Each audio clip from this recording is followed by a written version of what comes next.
नमस्कार साथियों, स्वागत है आप सभी का अंकित इंस्पायर्स इंडिया पर। मैं हूं अंकित अवस्थी। आप है मेरे साथ में एक मोस्ट अवेटेड टाइटल पर चर्चा करने के लिए, और टाइटल ये है कि यार ये आखिर $1 $1 के बराबर हो क्यों नहीं जाता। बार बार जब खबरें उठाओ देखते हो कि डॉलर के मुकाबले रुपया धड़ाम गिरते गिरते 87 को भी पार कर गया है। अब तो बैट इस बात पर लगने वाली है कि डॉलर और $1 इज इक्वल टू ₹100 कब होने वाला है। और सुनने में ऐसा लगता है कि यार ये आदमी हंस क्यों रहा है इस बात को बताते समय। दुख की बात है भाई, डॉलर के मुकाबले रुपया गिर रहा है और आप इस तरह रिएक्ट मार रहे हो। बिल्कुल ठीक बात है, रिएक्शन तो गलत है, लेकिन क्या ऐसा नहीं हो सकता कि यार डॉलर और रुपया बराबर हो जाए? सरकार कुछ क्यों नहीं जुगाड़ लगा लेती? यार एक बात बताओ, 1 किलो चावल हो या 1 किलो गेहूं, वजन तो दोनों का किलो में ही नपरा है और दोनों बराबर ही हैं। फिर बराबर क्यों नहीं हो जाते? काश अगर बराबर हो जाए तो सोचो कितना अच्छा हो। आप पूछो कैसे? डॉलर और रुपया बराबर हो, भाई साहब आईफोन 999 रुपए में मिलने लगेगा। भाई साहब लैम्बोर्गिनी फरारी जैसी गाड़ी 4-5 लाख रुपए में इंडियन करेंसीज में आने लगेंगी। मतलब कुल मिलाकर के ऐसा हो जाएगा कि सब कुछ आराम ही आराम होगा। तो दिमाग में बहुत सारी तैयारियां हो गई। तो चलो यार भाई साहब, तैयारी कर ही ली तो कर ही देते हैं इसको एग्जीक्यूट। अनाउंसमेंट ये है कि इस 15 फरवरी की मध्य रात्रि 12 बजे $1 $1 के बराबर होगा। लीजिए अनाउंसमेंट सुनिए। मित्रों, आज 15 नवंबर को मध्य रात्रि यानी 12 बजे से $1 $1 के बराबर होगा।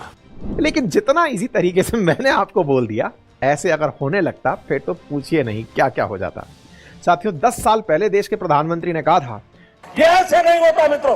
मैं शासन में बैठा हूं, मुझे मालूम है इस प्रकार से रुपया इतनी तेजी से गिर नहीं सकता। अरे ये नेपाल का रुपया नहीं गिरता है, बांग्लादेश की करेंसी नहीं गिरती है, पाकिस्तान की करेंसी नहीं गिरती, श्रीलंका की करेंसी नहीं गिरती। क्या कारण है हिंदुस्तान का रुपया पतला होता जा रहा है? हमारी फाइनेंस मिनिस्टर ने बोला था कि ये सच है कि रुपया गिरा नहीं बल्कि डॉलर मजबूत हुआ है। इसका मतलब क्या है भाई? First of all, I would look at it as not rupee sliding, I will look at it as dollar strengthening incessantly. और अपोजिशन सरकार पर जो आरोप लगाती है, क्या वो सही है? आज के एपिसोड में हम ये समझने का प्रयास करेंगे, लेकिन इससे पहले थोड़ा सा रुपए की हिस्ट्री जान लेते हैं। देखिए, जब इतिहास की बात होती है ना, तो कहां से जरूरत पैदा हुई कि सब करेंसी होनी चाहिए, इसको समझते हैं। पहले तक होता यह था कि मुझे अनाज की जरूरत है और आपको सब्जी की जरूरत है। मेरे खेत में गेहूं पैदा हुआ और आपके में सब्जियां पैदा हुई। मैंने गेहूं के बदले आपसे सब्जी ले ली, समझा कि दोनों का महत्व बराबर है, तो दोनों ने सामान का एक्सचेंज कर लिया। लेकिन मेरे पास तो पेन था, मैं इस पेन को लेकर गया, भाई साहब मुझे आपसे 10 किलो आलू चाहिए। उसने कहा भाई साहब मुझे इस पेन की जरूरत नहीं है। आलू की आपको जरूरत हो सकती है, लेकिन मुझे इस पेन की जरूरत नहीं है। टेक्निकली वस्तु विनिमय ही सबसे पहले एक दूसरे के साथ व्यापार का तरीका हुआ करता था, जैसे बार्टर सिस्टम कहते थे। लेकिन उसके चैलेंजेस आप खुद से समझ कर देखिए कि हर किसी के पास सेम बार्टर की जरूरत नहीं थी, और साथ ही साथ ये बड़ा अनऑर्गेनाइज्ड था। कैसे पता लगाएं कि 1 किलो घी और 10 किलो आलू बराबर वैल्यू रखते हैं, ये समझना बड़ा चैलेंजिंग था। कुल मिलाकर के वस्तुओं के विनिमय में एक तो लिमिटेशन की सामान उठाकर कौन चले। आसान तरीके से ऐसे समझिए कि आज मान लीजिए कि एक बोरी अनाज में आपको लेट्स से एक शर्ट मिल सकती है, लेकिन अगर आपको वहीं एक मर्सिडीज गाड़ी खरीदनी हो तो आप कितने सारे ट्रैक्टर भर करके गेहूं लेकर जाएंगे। तो ऐसे में बार्टर सिस्टम की कुछ लिमिटेशंस आने लगी। लिमिटेशंस आई तो फिर वहीं से ही आपदा अवसर को जन्म देती है। देश में बार्टर सिस्टम हटा और कॉइन सिस्टम एंट्री किया। कॉइन सिस्टम एंट्री किया तो इसका एक इतिहास था। इतिहास कहां से था? हड़प्पा सिविलाइजेशन हो या फिर मौर्य कुषाण, इन सभी काल में करेंसी चलती रही। इंडियन करेंसी कभी इंडिया में ही नहीं थी, इसके अलावा भी बहुत सी जगह एक्सेप्ट की जाने लगी। बड़े शब्दों में कहें तो जो ये रुपया शब्द आज अपन यूज करते हैं ना, ये रुपया बहुत सी जगह पर चला क्योंकि ये संस्कृत शब्द रुपए से लिया गया था। और साथ ही साथ शेरशाह सूरी का जो काल था वो आधिकारिक काल माना जाने लगा जब से इसकी एक्सेप्टेंस बढ़ी। शेरशाह सूरी ने जो सिस्टम चलाया उसी को अकबर ने मान लिया और उसने उस मॉनेटरी पॉलिसी को एज इट इज जारी रखा। चूंकि काबुल से लेकर चटगांव, कश्मीर से लेकर दक्कन तक मुगल डायनेस्टी का विस्तार था, तो उन्होंने अपनी इस पूरी डायनेस्टी के लिए टकसाल बनवाए कि भाई हमारा सिक्का चलेगा। तो सिक्के गढ़वाने शुरू किए और जहां तक उनका विस्तार था कार्य क्षेत्र का, वहां तक उनके सिक्के चलने लगे। अब चूंकि कई ट्रेडर्स मुगल डायनेस्टी के ऊपर भरोसा करते थे, तो मुगल टकसाल से निकले हुए सिक्के धीरे धीरे यहां से आगे भी जाने लगे। टकसाल से बने सिक्के सोने के, चांदी के, इन सिक्कों को और जगह एक्सेप्ट किया जाने लगा कि भाई ये एक जगह से बनकर आया है, तो ये व्यापार के अंदर उपयोग में लिया जा सकता है। अब संयोग है कि अकबर के शासन काल में चला हुआ पहली बार इंडियन करेंसी पर रुपया शब्द भी दिखाई दिया। इस तरह भारत में ट्रेड करने के लिए ब्रिटिशर्स, डच, डेनिश और फ्रांसीसी ईस्ट इंडिया कंपनी को अपनी चांदी को एक करेंसी में बदलना पड़ा जिसे हर जगह एक्सेप्ट किया जा सके। 17वीं सेंचुरी के अंत और 18वीं सेंचुरी की शुरुआत में कंपनियों ने मुगल रुपए को एक ट्रेडिंग कॉइन बना दिया। इसे श्रीलंका और इंडोनेशिया जैसे उनके नियंत्रण वाले क्षेत्रों में निर्यात किया जाने लगा। स्थानीय प्रचलन में इसका इस्तेमाल होने लगा। यही कारण है कि जब इन देशों ने अपने सिक्के बनाने शुरू किए तो भी उस पर फारसी शिलालेखों के साथ मुगल स्पेशलिटी को भी बरकरार रखा। 19वीं शताब्दी में यूरोपियन पावर ने अपने स्वयं के एजेंडे को आगे बढ़ाने के लिए उपनिवेशों में मुद्राएं शुरू की। चूंकि रुपया पूर्वी अफ्रीकी तट पर पहले से ही एक परिचित व्यापारिक मुद्रा था, इसलिए जर्मन और ब्रिटिश पूर्वी अफ्रीका, इतालवी सोमालीलैंड और पुर्तगाल के मोजाम्बिक की नव स्थापित कॉलोनियों ने अपने स्वयं के रुपये जारी करने शुरू कर दिए। ब्रिटिशर्स ने गल्फ कंट्रीज जैसे कि कुवैत, बहरीन, कतर, इस ट्रूशियल स्टेट जिसको मॉडर्न यूएई कहते हैं, और ओमान सल्तनत के अरब शेखों को भी लीगल टेंडर बनाने का एग्रीमेंट दे दिया। आरबीआई ने बकायदा गल्फ कंट्रीज के लिए नोटों की एक स्पेशल सीरीज लागू कर दी। अब सोचने वाली बात है कि रुपया as a global currency accept होने लगा था, लेकिन फिर क्या हुआ? कैसे अचानक इंडियन रुपी इन सब देशों ने छोड़ दिया और ये डॉलर अचानक ट्रेडमार्क कैसे बन गया भाई? तो आइए अब इस विषय को समझते हैं। देखिए, आजादी से पहले भारत पर ब्रिटिशर्स का शासन था, यानी कि हम ब्रिटिश उपनिवेश थे। ऐसे में ब्रिटिशर्स की जो वैल्यू थी वो भारत के साथ जुड़ चुकी थी, अर्थात ब्रिटिशर्स की इकोनॉमिक कंडीशन अच्छी तो रुपया अच्छा। ऐसे में ही वर्ल्ड करेंसी की तरह जो ब्रिटिश पाउंड था उसको फिक्स परसेंट के रूप में यूएसडी में चेंज किया जा सकता था।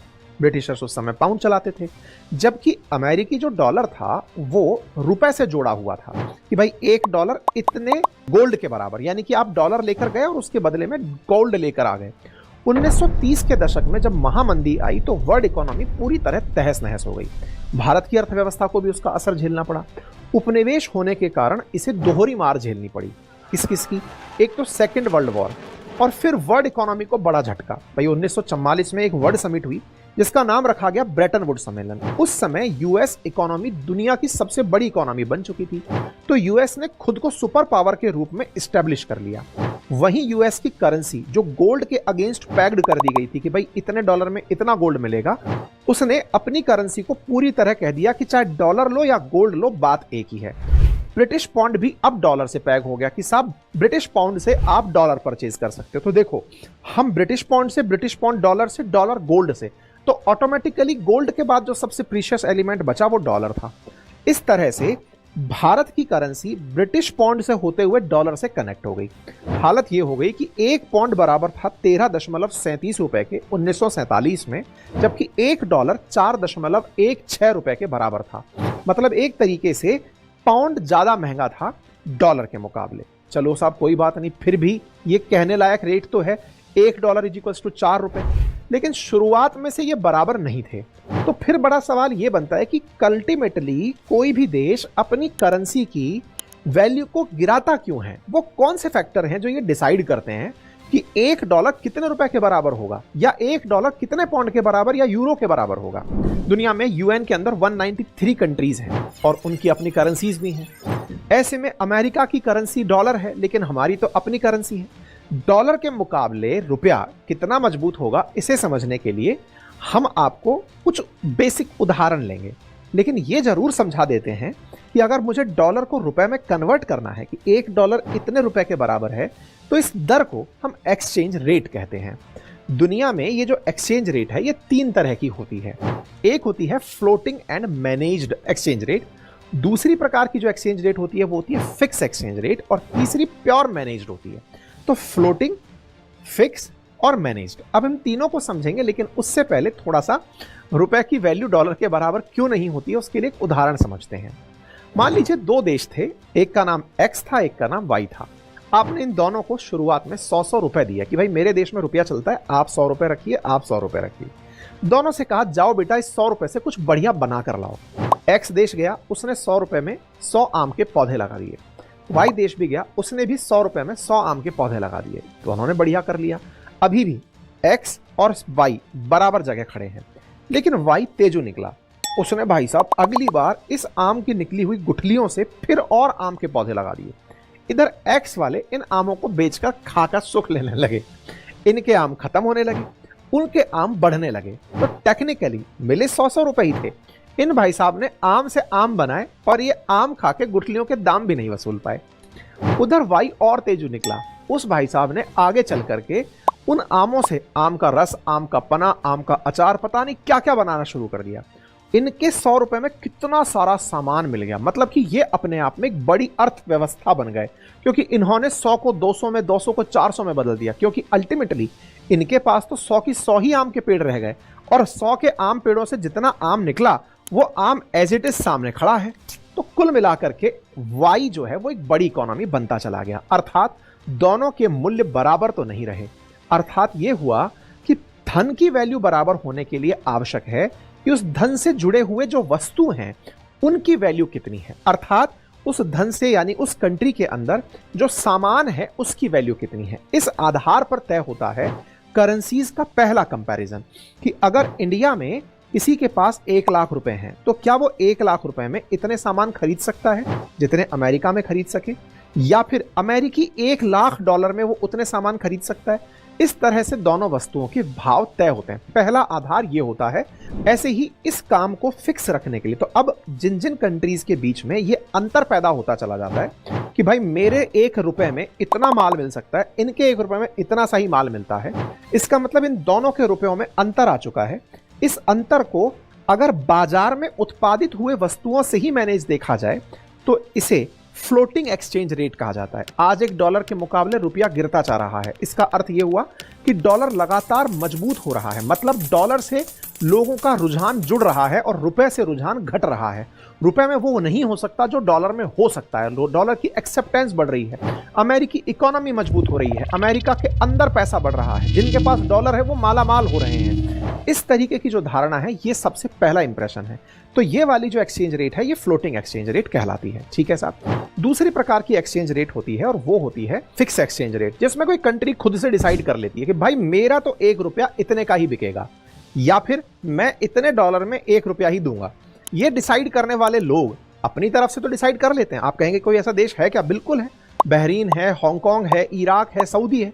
ये लोग फिक्स कर चुके हैं। लेकिन वही वाली बात है, कोई देश कहे कि नहीं खरीदना हमको आपका सामान, जैसे इंडिया वाले कहने लगे कि साहब मैं तो 1 रुपए में ही $1 बेचूंगा, तो सामने वाला कहेगा ठीक है सर, फिर हम आपके यहां पर डॉलर का इन्वेस्टमेंट FDI के रूप में क्यों करें?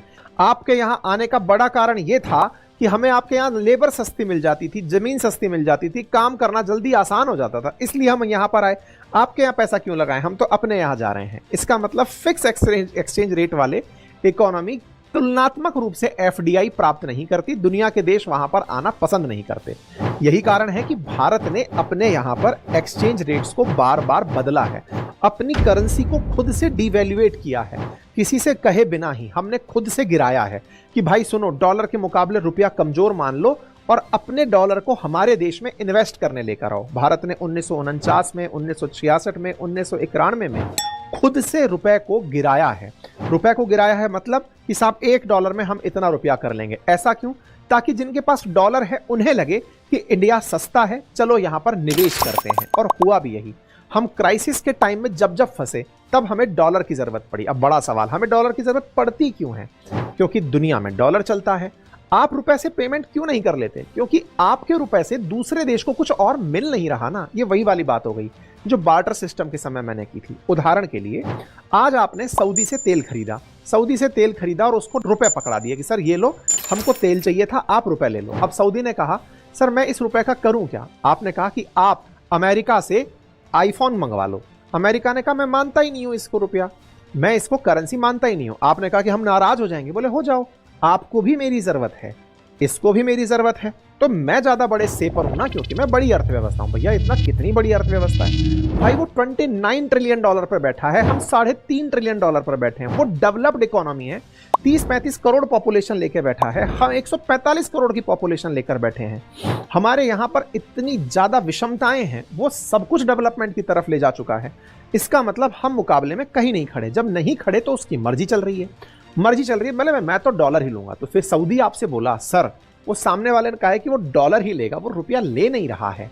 तो आपने कहा कि हम क्या करें? सर हमें डॉलर दे दीजिए। आपने कहा भाई मेरे पास डॉलर तो नहीं है, तो सर डॉलर कमाइए। तो अब आप डॉलर कमाएंगे कैसे? डॉलर कमाने के लिए आप गए अमेरिका के पास कि सर सुनो ना, आप हमारी वस्तुओं को खरीदो और हमें डॉलर में पेमेंट करो। तो अमेरिका ने कहा वाह साहब वाह, हम आपके यहां से सामान क्यों खरीदें, ये बताओ आपके यहां ऐसा क्या पैदा हो रहा है जो हम आपसे खरीदें। आपने कहा सर हम देखो सस्ती लेबर देते हैं, हमारे यहां पर सस्ता सर्विस है, आप हमसे सर्विस खरीदो। तो अमेरिका ने कहा नहीं नहीं साहब, आप तो बड़े लोग हैं, आपको तो $1 $1 के बराबर चाहिए, तो मैं आपके लोगों से सर्विस क्यों कराऊं, किसी और देश से ना करा लूं, वहां पर तो लोग सस्ता काम करने के लिए मरे जा रहे हैं, तो मैं आपसे ही क्यों कराऊं। आपने कहा हाँ यार ये बात तो लॉजिकल है। फिर अमेरिका को समझाया गया सर सुनिए ना, एक काम और कर सकते हैं, हम आपको सस्ते में काम करके दे देंगे। कितने में काम करके दे दोगे? सर $1 का काम, आप $1 दो हमें, हम आपको $1 में ₹50 के बराबर काम करके दे देंगे। Very good. सर आप हमें $1 दो, हम आपको ₹87 के बराबर काम करके दे देंगे। मतलब समझ गए? हमें डॉलर की जरूरत है इसलिए हम उनको सस्ता काम देना चाहते हैं। सस्ता काम देंगे तो ही डॉलर हमारे पास आएगा। और डॉलर हमें क्यों चाहिए? क्योंकि हमें वर्ल्ड को पेमेंट डॉलर में करने हैं। दुनिया भर से माल खरीद लिया, उस माल के पेमेंट्स करने हैं, अदरवाइज क्या हो जाएगा? अरे भाई बैलेंस ऑफ पेमेंट क्राइसिस हो जाएगा। 1991 में जैसा हुआ, आपको गोल्ड गिरवी रखना पड़ा, ऐसे गोल्ड गिरवी रखना पड़ जाएगा, देश की अर्थव्यवस्था खड़ी नहीं रह पाएगी। आज श्रीलंका के या पाकिस्तान के जब हालात देखते हैं तो श्रीलंका के साथ हुआ क्या था, उसके पास फॉरेक्स ही तो खत्म हो गया था, तो तेल के टैंकर खड़े रह गए, तेल वाले कह रहे हैं $1 दो तो तेल खाली करें, नहीं तो नहीं होगा, तो श्रीलंका बर्बाद हो गया। पाकिस्तान के पास सबसे बड़ी दिक्कत चल क्या रही है? $16 बिलियन आउटर स्टॉक है, जिसमें से $9 बिलियन सऊदी वालों ने धर रखा है कि ये दिखाने के लिए धर रखा है यूज मत कर लेना क्योंकि पेमेंट नहीं देंगे तुमको हम। तो कुल मिलाकर के दुनिया में डॉलर का जो वर्चस्व हुआ वो आपके बैलेंस ऑफ पेमेंट को सेटल करने के लिए हुआ। आपको दुनिया को पेमेंट करना है, वो दुनिया 80% ट्रेड में डॉलर ही एक्सेप्ट कर रही है, इसलिए आपको अपनी करेंसी को डिवैल्यूएट करना पड़ा कि भाई साहब डॉलर देते रहो। फिर डॉलर हमारे यहां आता कैसा है? एक तो वो सर्विस का पेमेंट करते हैं, दूसरा हमसे यहां सस्ते सामान मंगाते हैं। यही कारण है कि आप देखते हैं कि भारत $118 बिलियन के आसपास यूएस के साथ ट्रेड करता है और उसमें ट्रेड सरप्लस में रहता है, ज्यादा माल बेचते हैं हम उनको और डॉलर लेते हैं। डॉलर जब हमारे पास आता है तो दुनिया के सामने हम खड़े हो पाते हैं। और हम क्या कर सकते हैं? हम अमेरिका से कहते हैं कि भाई आओ और हमारे यहां पे हमारी कंपनियों में निवेश करो, जिसे आप फॉरेन डायरेक्ट इन्वेस्टमेंट कहते हैं। सर एफडीआई करो, एफडीआई करके हमें पैसा देकर के जाओ, डॉलर्स देकर के जाओ। तो अमेरिका से हमें एफडीआई भी मिलता है। तो सर दुनिया का कोई और देश नहीं आता क्या हमारे यहाँ पे? आता है, लेकिन 80% दुनिया जब व्यापार ही डॉलर में कर रही है तो वो भी आते हैं तो डॉलर लेकर आते हैं। तो एक तरीके से विदेशियों का आना या विदेशी व्यापार का आना डॉलर लाता है और उनको आकर्षित करे रखने के लिए हम रुपए को कमजोर करके चलते हैं। ठीक है साहब? तो उम्मीद है कि रुपए का जो कमजोर होना है, कि शुरुआत 1947 में जहां 3.30 के रुपए के बराबर थी, वो हमेशा की तरह डाइल्यूट होते होते होते होते होते 87 रुपए तक कैसे पहुंची, वो उम्मीद है कि आप लोगों को यहां से मेरी बातों से क्लियर हो गया हो। ठीक है? तो डॉलर को और कौन सी चीज इंपैक्ट करती है? देखिए, उनका मार्केट स्टेबल है, ये तो सबको पता है। कई बार यूएस की इकोनॉमी खुद से ये तय करती है, जैसे उनके यहाँ की जो फेडरल रिजर्व की पॉलिसीज हैं, वो वहाँ की, जैसे भारत में आरबीआई है, ऐसे उनके यहाँ पे फेड रिजर्व है, वो तय करता है कि हमें डॉलर को लेकर क्या करना है। मार्केट में अमेरिका खुद डिसाइड करता है कि हमारे डॉलर को पहुंच कैसे बनानी है। अब आप पूछेंगे वो कैसे करते हैं? ब्याज दरें बढ़ा देते हैं। बैंक की ब्याज दरें बढ़ा दी तो अमेरिका के लोग हैं वो ही खुद बैंकों में पैसा जमा कराने पहुंच जाते हैं, तो आपके पास डॉलर नहीं आता। तो उनकी बैंक जैसे ही फेड रिजर्व बैंक घटाता है, रिजर्व ब्याज घटाता है, तो अमेरिकी लोन ले लेकर के उस इन्वेस्टमेंट को विकासशील देशों में लगाने भागते हैं। तो उन बहुत सी चीजों के ऊपर डॉलर का प्राइसेस डिपेंड करने लगता है। ठीक है? अब आपके दिमाग में एक प्रश्न आता है कि सर अगर डॉलर ना लें हम और हम केवल रुपए पर खेलना शुरू करें तो क्या होगा? तो भाई साहब आपको इन सब का सामना करना पड़ेगा, गरीबी का, अनएम्प्लॉयमेंट का, इन्फ्लेशन का। क्यों? क्योंकि जितनी भी बड़ी बड़ी कंपनियां हैं वो अपना सब कुछ उठाकर निकल जाएंगी। हैदराबाद, बेंगलोर, गुड़गांव, जहां पे बड़ी सारी एमएनसीज बैठी हुई हैं, सस्ते लेबर के चलते ये सब निकल करके यहां से बाहर चली जाएंगी। एफडीआई बंद हो जाएगा, बेरोजगारी बढ़ेगी और इंडियन इकोनॉमी पूरी तरह से कोलैप्स कर जाएगी। उम्मीद है कि आप सभी साथियों को यह जानकारी पसंद आई हो। अगर जानकारी पसंद आई हो तो साथियों से जरूर साझा करिएगा। चैनल पर नए हैं तो चैनल को सब्सक्राइब कर लीजिएगा। Thank you so much.